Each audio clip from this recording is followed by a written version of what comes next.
Hi viewers, మనం వచ్చేసి 7వ లెసను 9వ తరగతి పర్యావరణ విద్య చూస్తూ ఉన్నాము. స్థానికంగా లభించేటువంటి ఔషధ మొక్కలు. మనకు మొక్కల్లో ఔషధ గుణాలను అభినందించేటువంటి వైఖరిని అభివృద్ధి చేయడం, అంటే మొక్కలు ఔషధానికి సంబంధించినటువంటి మొక్కలను వచ్చేసి ఎక్కువగా పెంచడము అని చెప్పడం అనమాట. మామూలుగా మన ఇళ్లలో వచ్చేసి ఖచ్చితంగా వచ్చేసి మనము తులసి ఆకుల్ని తులసి, తర్వాత వచ్చేసి అలోవెరా అనేటువంటిది, ఈ యొక్క నాగజముడు అనేటువంటి మొక్కల్ని మనము ఎక్కువగా పెంచుతూ ఉంటాం అనమాట. వృక్షావరణము చెట్లు, మొక్కలు, తీగలు, పొదలతో నిండి ఉంటుంది. మామూలుగా వాటిని కనుక్కోవడం చాలా కష్టం. వీటిలో కొన్ని ఔషధ గుణాలు కలిగి ఉండి వివిధ రకాల రుగ్మతలను చికిత్సలలో ఉపయోగించడం జరుగుతుందన్నమాట. అంటే మనకు ఏమైనా పాము కాటు కానీ లేకపోతే ఏదైనా పురుగులు కానీ కరిచినట్లయితే వాటిని ఆకులను వచ్చేసి పిండి వాటిని ఉపయోగించుకోవచ్చు అనమాట. ఇటువంటి మొక్కలను మనం పరిసరాల్లోనూ గుర్తించవచ్చు. మన యొక్క పరిసరాల్లో కూడా మనకు కనిపిస్తూ ఉంటాయన్నమాట. కానీ మనము వాటి గురించి మనకు తెలియదు అనమాట. చదివితే కానీ వాటి గురించి తెలుసుకోలేము. మీ కుటుంబంలోని పెద్దలు లేదా చుట్టుపక్కల వారిని లేదా ఉపాధ్యాయులను కలిసి స్థానికంగా ఉండేటువంటి ఏ మొక్కలు ఔషధాలు కలిగి ఉంటాయో తెలుసుకోండి. ఔషధ మొక్కలకు గల ప్రత్యేక లక్షణాలను గుర్తించండి. ఔషధ మొక్కలకు సంబంధించినటువంటి విషయాన్ని పరిజ్ఞానం కలిగినటువంటి వ్యక్తులను కలిసి వాటికి సంబంధించిన సమాచారాన్ని సేకరించండి.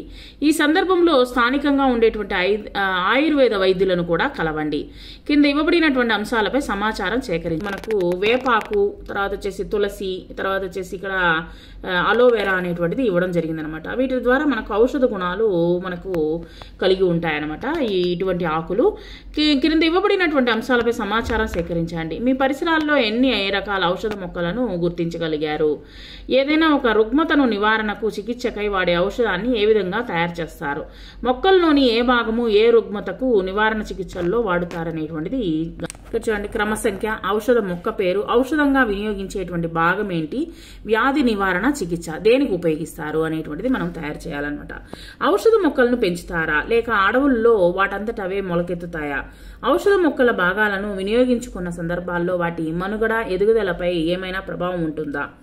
ఔషధ మొక్కల సంరక్షణ అభివృద్ధిపై ఏవైనా చర్యలు చేపడుతున్నారా? ఇక్కడ ముగింపు ఏంటంటే, మీ పరిశీలనకు నివేదిక రూపంలో రాయండి. అవసరమైనటువంటి సందర్భాల్లో వివిధ ఔషధ మొక్కలు చిత్రాలు, పటాలతో నివేదికలతో పొందుపరచండి. ముఖ్యంగా ఆయా మొక్కల్లో ఏ భాగాలు వైద్యానికి ఉపయోగపడతాయో వాటిని సేకరించండి. మొక్క శాస్త్రీయ నామంతో పాటు స్థానిక పేర్లు కూడా రాయండి.